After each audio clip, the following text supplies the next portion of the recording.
یانەی هەولێر سەرکەوتنێکی گەورەی بەسەر برایەتی تۆمار کرد لە پڕگۆڵترین یاری وەرزی ئەم ساڵی خولی نایابوو بە 5 گۆڵ بەرامبەر بە 2 گۆڵ لە برایەتی میوانداری بردەوە، ئەمەش لە کێبڕکەکانی هەفتەی 16ی خولەکە. یانەی هەولێر لە یاریێکی پڕگۆڵدا گۆڵبارانی برایەتی کرد.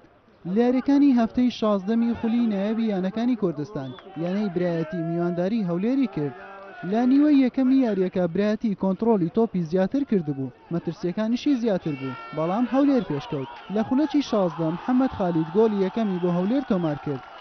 عەبدولقادر تەها گۆلکاری خولەکە وەڵامێکی جوانی بۆی هەبوو کاتێک لە خولەکی 25 هێمن فواد تۆپێکی جوانی بۆ بەرز کردەوە و ئەویش جوانتر خستیە گۆڵی هەولێر.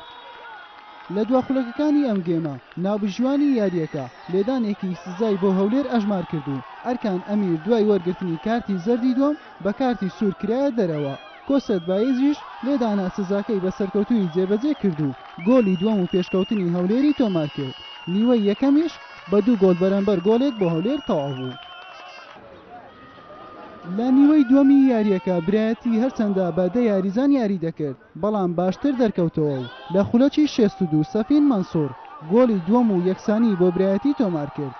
دوای ئەمە سەمەد جەوهەری ڕاهێنەری هەولێر 2 یاریزانی هێرشبەری هێنا ناو یاریگا، هەریەکە لە بەڵێنی شیاری و هۆگر حوسێن. ئەمە ژوای کرد کۆنتڕۆلی تۆپ وەرگێت و هێرشەکانی مەترسیدارتر بکات. لە خولەکی هەفتە ئیڤان خالید بە لێدانی سەر گۆڵی سێمی هەولێری تۆمار کرد.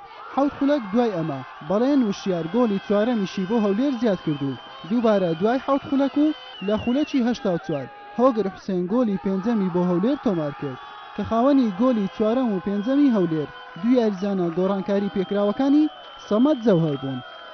یاریەکەش بە 5 گۆڵ بەرامبەر 2 گۆڵ لە بەرژەوەندی هەولێر بە کۆتا هات. بەم ئەنجامەش هەولێر کۆی خاڵەکانی بۆ 20 خاڵ بەرز کردەوە و خۆی گەیاندا پلەی حوتەم لە ناوەڕاستی ریزبەن. برایەتیش بە 16 خاڵ لە پلەی 11 مایەوە. حوسێن محەممەد، کەناڵی ئاسمانی پێیام، هەولێر.